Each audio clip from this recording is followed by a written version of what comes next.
উত্তরাঞ্চলে নেই কোনো সমুদ্র, তাই এ এলাকার মানুষের কাছে সমুদ্র সৈকত একটি স্বপ্নের নাম। তবে নাটোরের নলডাঙ্গা উপজেলার হালতি বিল অনেকটাই এই অভাব পূরণ করছে ভ্রমণ পিপাসু পর্যটকদের জন্য, যেখানে ছুটির দিনে হাজারো পর্যটক আসছেন সমুদ্রের স্বাদ নিতে। রানা আহমেদের পাঠানো তথ্য ও ছবিতে বিস্তারিত।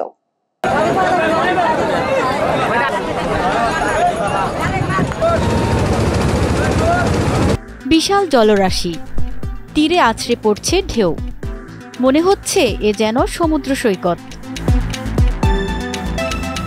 নাটোর সদর থেকে 10 কিলোমিটার উত্তরে নলডাঙ্গা উপজেলার হালতি বিল এটি। বর্ষায় এখানে অথই পানি, দর্শনার্থীদের সমাগমে এখন মুখর এই বিল, তাই নৌকা ভ্রমণ ও হইহুল্লোড়ে মেতেছেন পর্যটকরা। ডুবে থাকা ফসলি জমির এই বিলের মাঝ বরাবর 7 কিলোমিটার দীর্ঘ সড়ক নির্মাণ করা হয় 2004 সালে।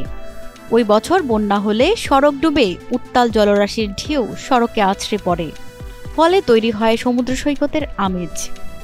অনেক সুন্দর লাগতেছে, অনেক সুন্দর, জাস্ট বলার বাহিরে। ফ্যামিলি সবাইকে নিয়ে ঘুরতে এসেছি, অনেক এনজয় করছি। হ্যাঁ, এটাই যে মানে শহরের যান্ত্রিক জীবনের থেকে এখানে আসছি, অনেক সুন্দর খোলামেলা পরিবেশ। এখানে যে আসার পরে আমরা কোথাও দাঁড়াবো কিংবা বসবো এরকম যদি কিছু স্পট যদি আমাদের থাকতো তাহলে কিন্তু আমাদের জন্য অনেক সুন্দর হতো। ফ্যামিলি নিয়ে আসতে পারতাম, ছোট বাচ্চা নিয়ে আসতে পারতাম। অনেক সময় নিরাপত্তাজনিত কারণে সন্ধ্যার দিকে চলে যেতে হয়। আর এইটার সৌন্দর্য আসলে যারা আসে নাই তাদেরকে বলে বোঝানো যাবে না। মিনি কক্সবাজার নামে পরিচিত। আসলে এখানে না আসলে আসলে যে মানে প্রকৃতির যে সৌন্দর্য সেটা আসলে উপভোগ করা যে কেমন আনন্দের, এটা আসলে না আসলে বোঝানোর উপায় নাই। উত্তরাঞ্চলের ভ্রমণ পিপাসু মানুষের কাছে এ যেন কক্সবাজার সমুদ্র সৈকতের মতোই আরেক পর্যটন কেন্দ্র। সাগর না হলেও অথই জলরাশি, আর জলরাশির ঢেউয়ের উচ্ছ্বাস দেখতে আসেন পর্যটকরা। আমরা এখানে আসলে যতটা শুনেছি তার থেকে যে দেখলাম সেই বিষয়টা হচ্ছে যে এখানে পানি অনেকটা কমে গেছে। পানিটা অনেকটা কমে যাওয়ার কারণে এখানে মানে পরিবেশটা একটু মানে লোকজন কম দেখা যাচ্ছে। আর মানুষজন যেভাবে এখানে আসে, এখানে নিরাপত্তার দিক দিয়ে আর একটু উন্নত হওয়া প্রয়োজন। তবে এই জায়গাটা আসলে আমার মনে হয় তাদের আন্তরিকতাটা বেড়ে যাবে এবং ভালো লাগবে।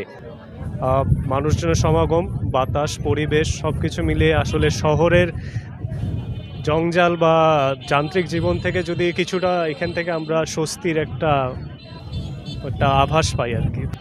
এইখানকার পরিবেশ মনোমুগ্ধকর এবং অত্যন্ত চমৎকার। বিশেষ করে আজকের মেঘাচ্ছন্ন আবহাওয়া, বাতাস এবং পানি সব কিছু মিলিয়ে এত চমৎকার যে বলে শেষ করা যাবে না।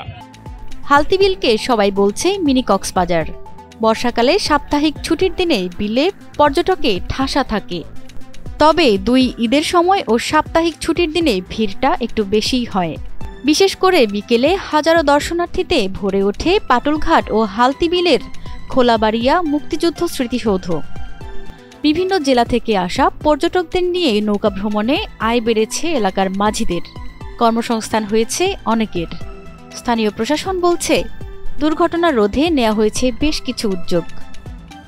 এই জায়গায় ভ্রমণ পিপাসু মানুষ যারা আছেন সারা বাংলাদেশ থেকে তারা এখানে আসেন এবং এই জায়গাটি আমাদের প্রচলিতভাবে মিনি কক্সবাজার হিসেবে বহুল পরিচিত।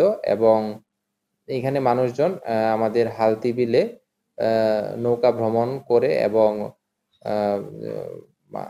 যে পরিবেশ আছে সেই পরিবেশে তারা ভ্রমণ করে খুব আনন্দ লাভ করে এবং মানুষজন এই জায়গাটার একটা মিনি কক্সবাজার হিসেবে এই জায়গার একটি ব্যাপক পরিচিতি গড়ে উঠেছে। এবং সেই হিসেবে ওখানে খোলাবাড়িয়া মুক্তিযুদ্ধ স্মৃতিস্তম্ভ, একটি স্মৃতিস্তম্ভ নির্মাণ করা হয়েছে।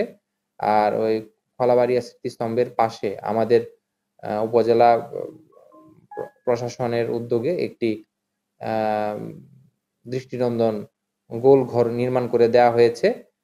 পাশাপাশি আমাদের ওখানে যারা নৌকার যারা মাঝি আছেন তাদেরকে আমরা নিয়মিত মনিটরিং এর মধ্যে রাখি। আমরা নৌকার মাঝি যারা আছে তাদেরকে নিয়ে আমরা নির্দিষ্ট সময় অন্তর অন্তর আমরা সচেতনতামূলক সভা করে থাকি এবং নৌকার মাঝি যারা আছেন তাদেরকে নির্দেশনা দেওয়া আছে তারা যখন পর্যটকরা তাদের নৌকাতে করে বিলে ঘুরতে যাবেন তারা যেন সেখানে পর্যাপ্ত সংখ্যক লাইফ জ্যাকেট যেন রাখেন।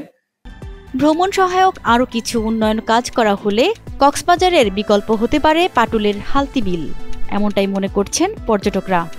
ধন্যবাদ।